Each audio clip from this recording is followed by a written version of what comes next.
The question is that the motion be agreed to. The Honourable Creighton Cosgrave. Mr Speaker, if I may, just before I begin on this piece of legislation, could I, as others in the House have done, pass on firstly my condolences to those people who've lost loved ones in the recent quakes, as a Canterbury MP, as a number of people on both sides of this House hack from that province. We can say with some authority that we know exactly, including your good self, sir, what these folks are going through. And could I also commend those people in the various agencies who are responding as diligently and professionally as they can, sir. On to a lighter note, with respect, sir, to this bill, I have to say that can I congratulate the Minister on the best attempt at an alibi. He's a very loyal guy, this Minister, in terms of protecting his officials and sticking by them like Araldite. That was one of the best alibis I've heard for a botch-up. I've said in past speeches, sir, that Labor will support this piece of legislation.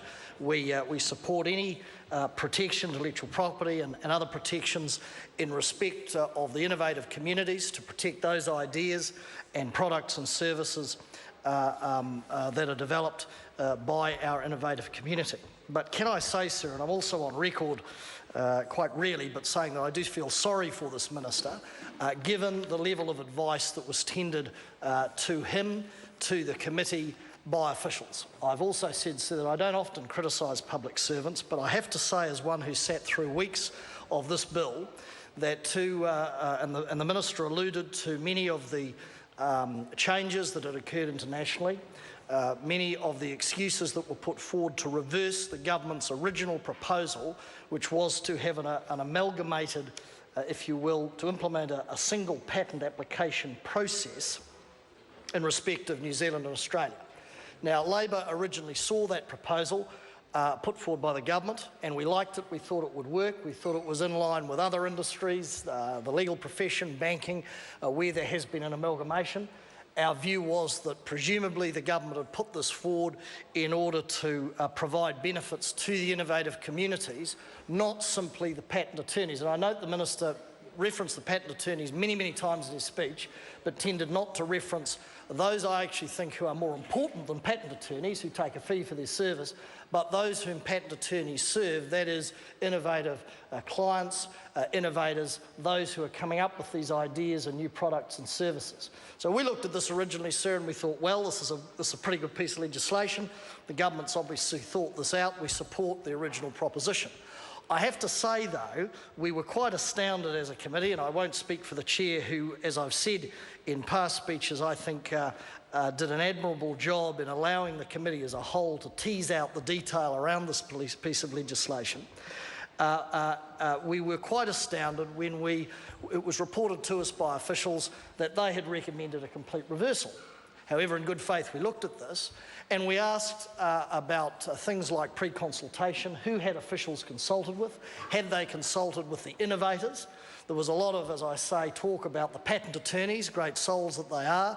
Very little of any consultation had actually occurred with the innovative community, apart from one or two submitters. One was Fisher & Paykel and another large company, but very little of any consultation around either the first proposition or its reversal and replacement had occurred with the innovative communities as a whole.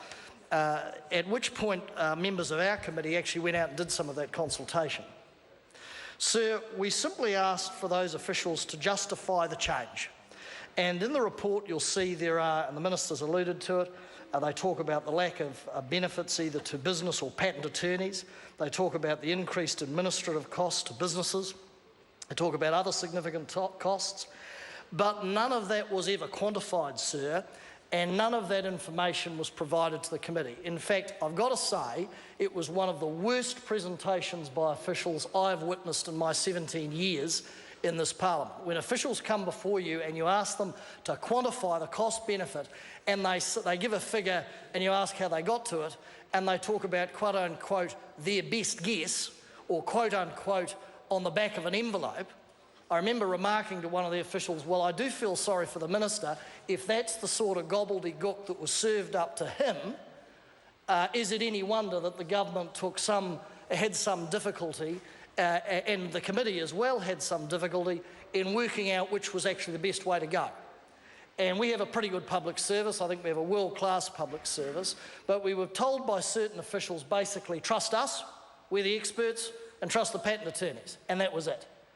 And our concern, of course, was to test whether the replacement proposition would actually work for the constituency with which it's put forward in this House to serve, sir. And I've got to say, after weeks of actually being given contradictory from time to time information by officials, it was a welcome fact that the Minister's own advisor came to a private hearing of the committee, which we on our side welcomed, to see firsthand the lack of evidence and analysis that was being served up to us to report back to the person's minister so that we could get this right. There is no politics in this piece of legislation, none. Otherwise, I'd be attacking, if there was, I'd be attacking the minister, not for incompetence, not the officials. I'm actually very disappointed in the advice that the officials got. I think the minister, and I hope he's taken some of those, the chief executive of that particular department to task around this, because to bring a piece of legislation to a committee without basic analysis being done, presumably officials thought this committee uninterested, just sort of rubber stamp it and bang it through. Well, actually we were concerned because we wanted, I think genuinely on both sides of the House, to get it right.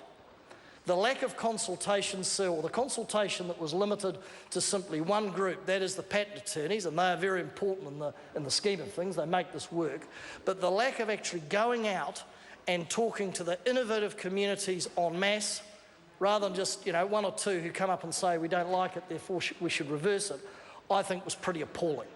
And the committee was not well served by the advice it had. In fact, I have to say that all members of the committee took quite a bit of time to work through, not on a political basis. I think we basically buried the hatchet, put it aside and said, hey, we've got to get this right, to ensure that we could convince ourselves that this was the most appropriate course of action.